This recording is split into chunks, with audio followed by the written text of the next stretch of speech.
Ia terus memperhatikanku sambil tertawa cekikikan. Suara tawanya begitu keras dan melengking hingga membuat bulu kuduku berdiri. Dia terus tertawa sambil berdiri. Dia terus memperhatikanku dengan kepala miring ke kiri.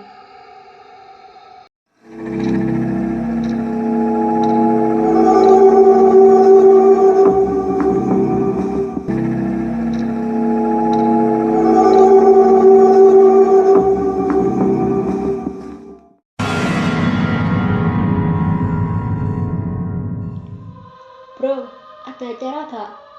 Tanyaku pada kedua temanku yang sedang asyik bermain gadget. Sambil terus memencet layar ponselnya, Ari pun menjawab, "Gak ada, kenapa emangnya?" Dia pun kembali bertanya padaku, "Ke gunung yuk, daripada gabut di kosan," jawabku. "Wah, ide bagus," sahut Bayu. "Ayolah berangkat sekarang aja," ajaknya. Kami pun beranjak dari kemalasan dan berkemas.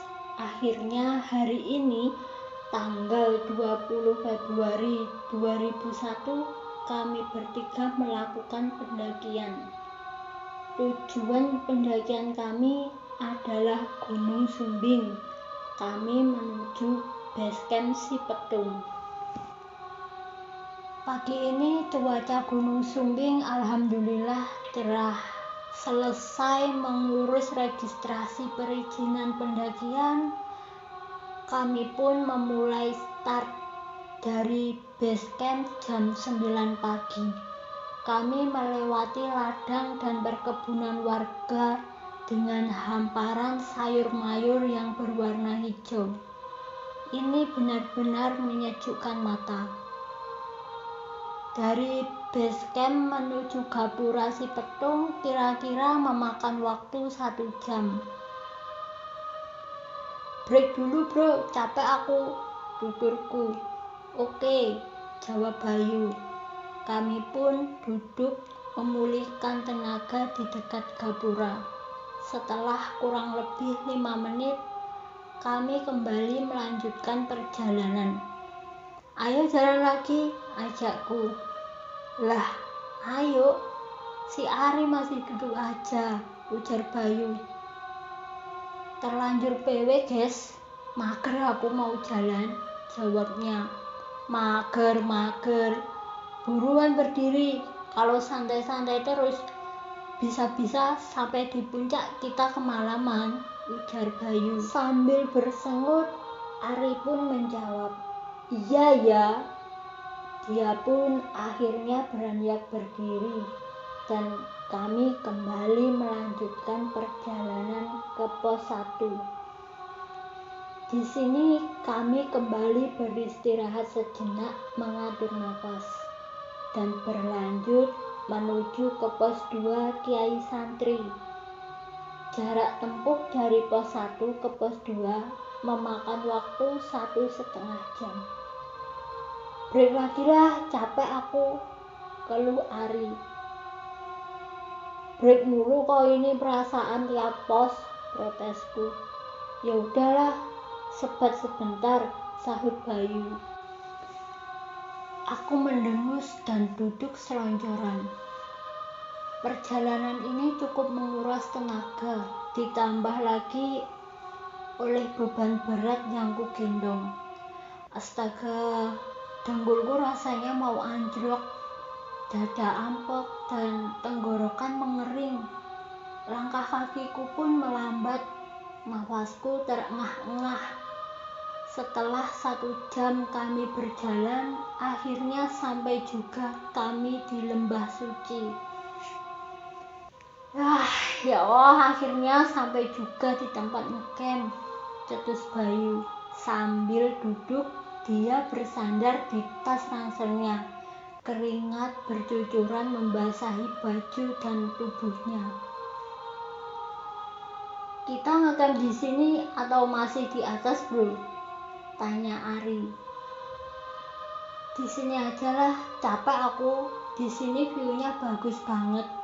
Kalau mau jalan lagi juga nanggung. Hari udah sore, jawabku sambil terengah. Ya udah, ayolah bongkar tas, diriin tenda. Pingin rebahan aku. Duh, punggungku rasanya mau patah, sahut Bayu.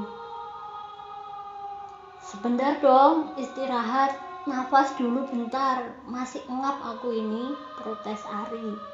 Kami pun break untuk beberapa menit, kemudian mendirikan tenda. Matahari sudah berada di peraduannya dan siap untuk berganti tugas dengan sang bulan. Semakin gelap, angin semakin kencang. Kabut perlahan-lahan mulai turun dan udara dingin pun membelai tubuhku yang hanya dibungkus kaos tipis. Di sini benar-benar tidak ada pendaki lain selain kami bertiga. Serasa gunung milik pribadi. Menu makan malam kami hanya mie instan goreng. Selesai makan malam, kami pun duduk di depan tenda sambil ngobrol ditemani segelas kopi. Kami bercanda, bercerita, dan menikmati malam dengan suasana khas pegunungan. Malam pun semakin larut, rasa kantuk mulai menyerangku. Pas lagi enak-enak tidur, tiba-tiba terdengar suara seperti ada yang menggedor-gedor tendaku. Bruk, bruk, bruk. Buka mataku dan memperhatikan tendaku yang bergoyang-goyang. Tolong! Terdengar lirih suara perempuan. Aku pun beranjak bangun dan membuka pintu tenda. Di depan pintu ada seorang perempuan berpenampilan layaknya seorang pendaki. Bang, boleh saya tidur di tendanya abang?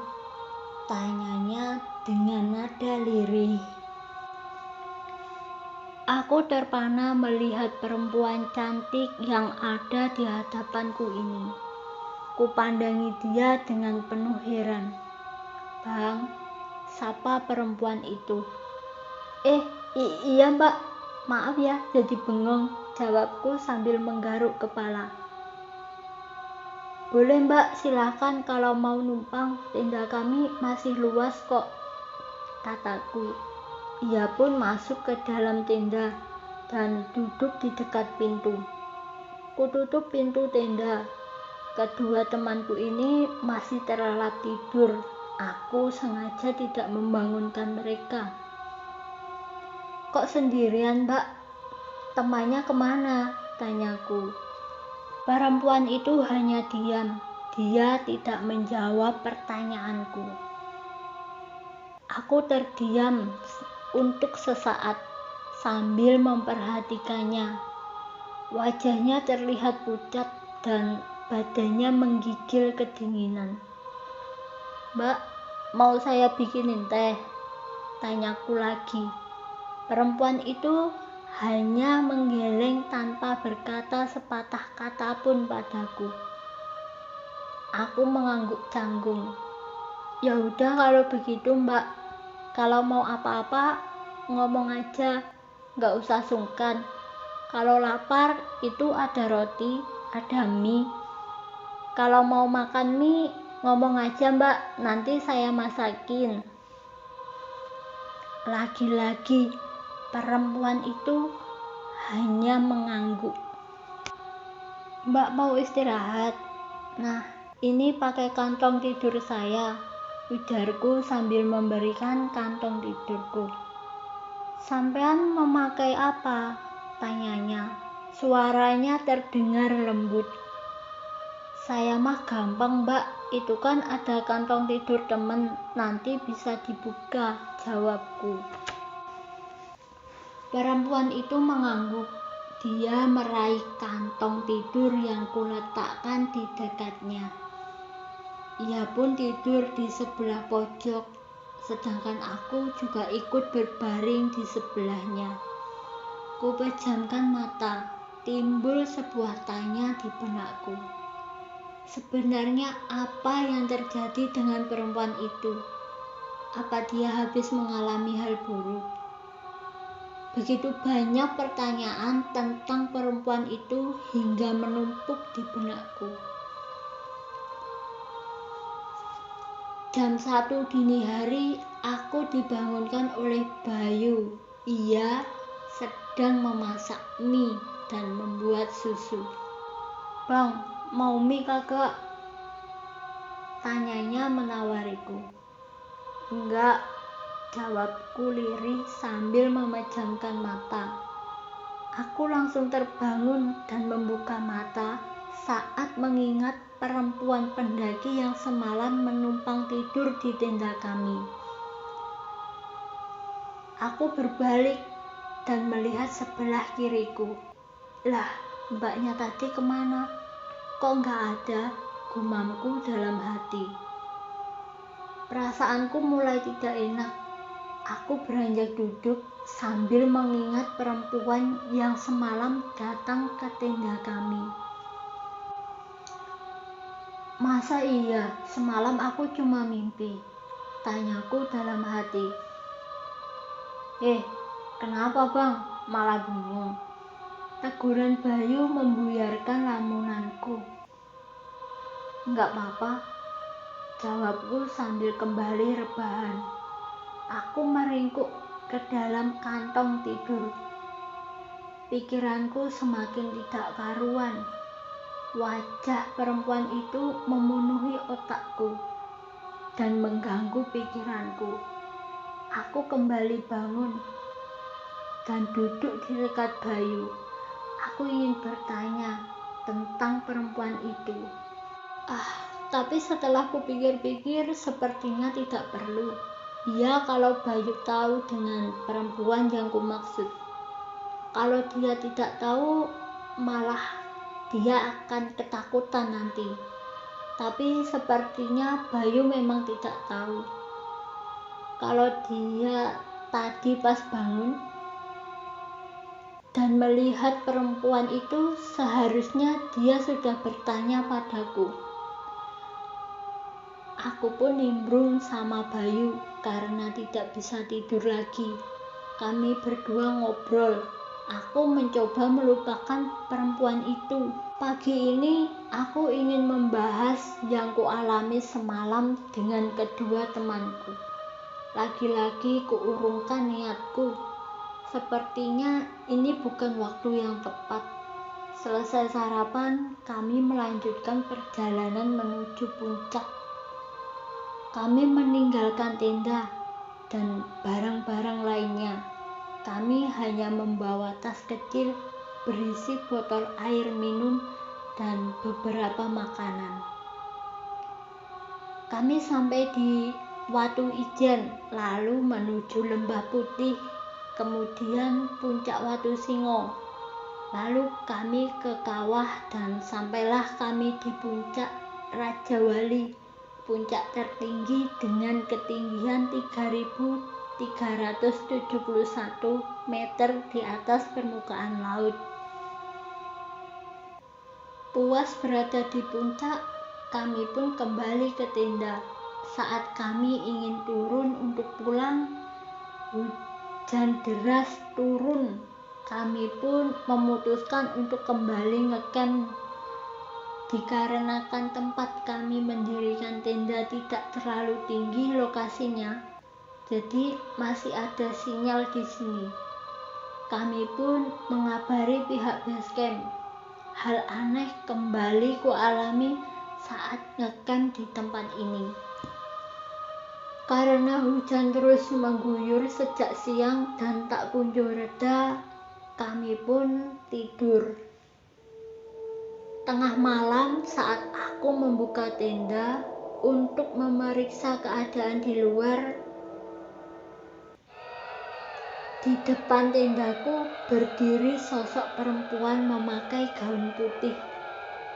Ia terus memperhatikanku sambil tertawa cekikikan.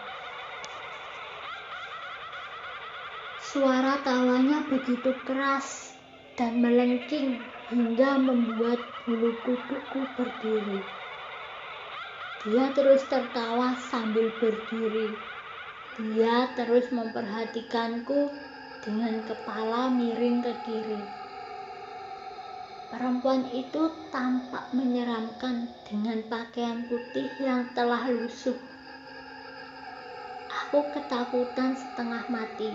Jantungku berdetak kencang, nafasku pun terengah. Aku berdoa sebisaku, meminta perlindungan pada Yang Maha Kuasa.